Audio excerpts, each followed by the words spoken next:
When Walt Disney died in 1966, his net worth was between $100 million and $150 million. That's over $1 billion in today's money, and his descendants are still fighting over it.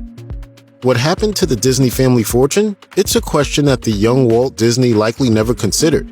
As a child, Disney grew up in a household struggling to make ends meet, and his early successes in the new field of animation were equaled by setbacks and failures, with the young Disney company nearly going bankrupt multiple times.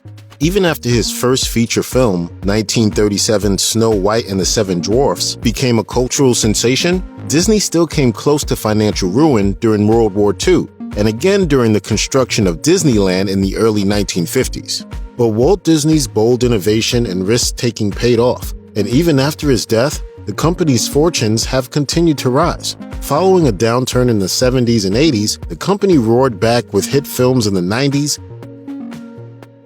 and the acquisition of Pixar, Marvel, and Lucasfilm has pushed its value to roughly $100 billion or more.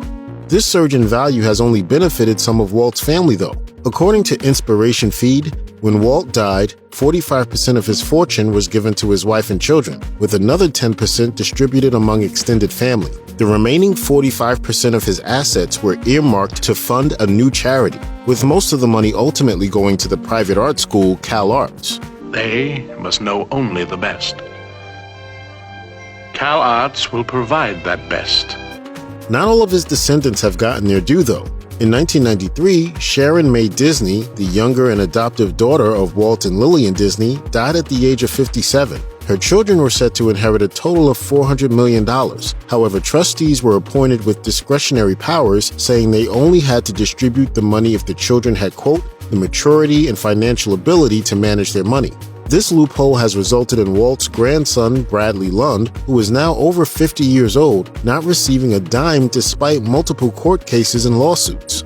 His cousins have had an easier time of it. Disney's older daughter, Diane Disney Miller, had several children of her own who were slated to receive a portion of his fortune. Diane herself passed away in 2013, and the inheritance reportedly was passed down without a hitch. And the fortune continues to grow. According to The Hollywood Reporter, a sizable portion of Walt Disney's wealth was handed down in the form of stocks in the company, which has continued to accumulate wealth over the years. Roy P. Disney, a grandson of Walt's brother and company co-founder Roy O. Disney, stated in 2020 that the family owned less than 3% of the Disney Corporation. Even with ownership of such a small percentage, insider reports that would put the value of the family's shares at nearly $4 billion in today's dollars.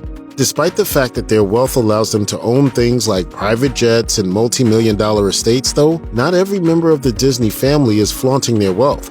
Dr. Abigail Disney, the granddaughter of Walt's brother, Roy, has donated more than $70 million since receiving her inheritance nearly 40 years ago, and frequently speaks on the need for measures like a wealth tax to combat inequality.